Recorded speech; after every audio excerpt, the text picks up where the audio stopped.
Hi 1945లో మొదటి అణుబాంబు పేలిన క్షణం నుంచి మానవ చరిత్ర ఒక కొత్త గాయాన్ని మోసుకుంటూ వస్తుంది. యుద్ధాలు ముగిశాయి, ఒప్పందాలు కుదిరాయి, కానీ అణు పరీక్షలు వదిలిన విషం మాత్రం ఆగలేదు. ఇప్పుడు బయటకు విడుదలైన ఒక అంతర్జాతీయ నివేదిక ప్రపంచాన్ని షాక్కు గురిచేస్తుంది. 1945 నుంచి 2017 వరకు జరిగిన అణు పరీక్షల ప్రభావంతో కనీసం 40 లక్షల మంది ప్రాణాలు కోల్పోయారని ఆ నివేదిక చెబుతుంది. ఇవి యుద్ధంలో చనిపోయిన సంఖ్యలు కావు, కనిపించని రేడియేషన్ వల్ల నెమ్మదిగా చనిపోయిన జీవితాలు. నిజానికి అణు పరీక్షలు కొన్ని దేశాల భూభాగాల్లో మాత్రమే జరిగాయి, కానీ వాటి ప్రభావం ఒక్క దేశానికి పరిమితం కాలేదు. ఈ భూమిపై జీవిస్తున్న ప్రతి మనిషి శరీరంలో ఆ పరీక్షల జాడలు ఉన్నాయని సైన్స్ చెబుతోంది. ఇంతకీ ఈ అణు పరీక్షలు ప్రపంచాన్ని ఎలా విషపూరితం చేశాయి? ఎవరు ఎక్కువగా మూల్యం చెల్లించుకున్నారు? ఎందుకు ఇప్పటికీ ఈ గాయాలపై మౌనం కొనసాగుతోంది?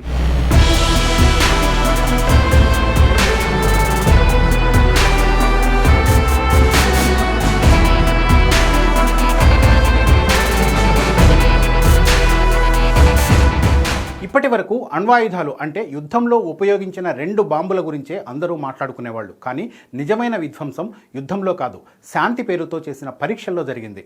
1945 నుంచి 2017 వరకు ప్రపంచవ్యాప్తంగా 2400కు పైగా అణు పరికరాలు పేల్చారు. America, Russia, France, Britain, China నుంచి భారత్, పాకిస్తాన్ వరకు అణుశక్తి ఉన్న దేశాలన్నీ ఈ పరీక్షలో భాగమే. ఈ పేలుళ్లలో ఎక్కువ భాగం భూ వాతావరణంలోనే జరిగాయి.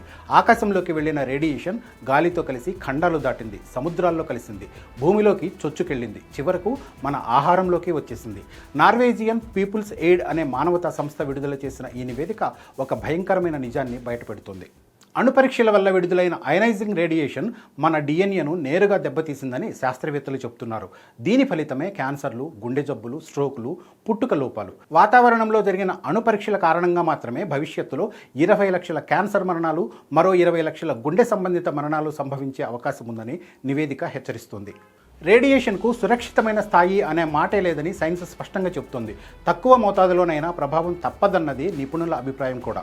మరోవైపు అణు పరీక్షలు జరిగిన ప్రాంతాల చుట్టూ ఉన్న ప్రజలే ఎక్కువగా మూల్యం చెల్లించారు.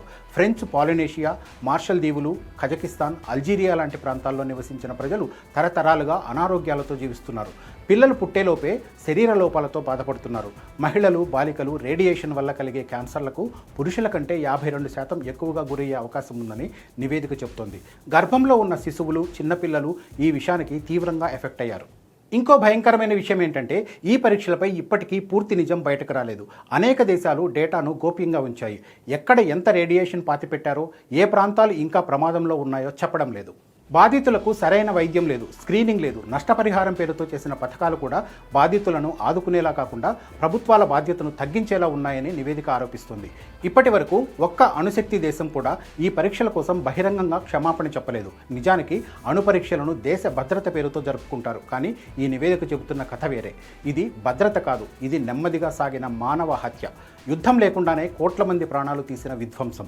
అణుబాంబు పేలుడు ఒక్క క్షణం మాత్రమే కనిపిస్తుంది, కానీ దాని ప్రభావం తరతరాలుగా కొనసాగుతుంది. ప్రపంచం ఇప్పుడు మరోసారి అణు పరీక్షల మాట మాట్లాడుతున్న సమయంలో ఈ నివేదిక ఒక హెచ్చరిక. గతం మిగిల్చిన విషయం ఇంకా మన శరీరాల్లోనే ఉంది. దాన్ని మరిచి మళ్ళీ అదే దారి ఎంచుకుంటే రానున్న తరాలు మరింత మూల్యం చెల్లించుకోవాల్సి రావడం ఖాయం.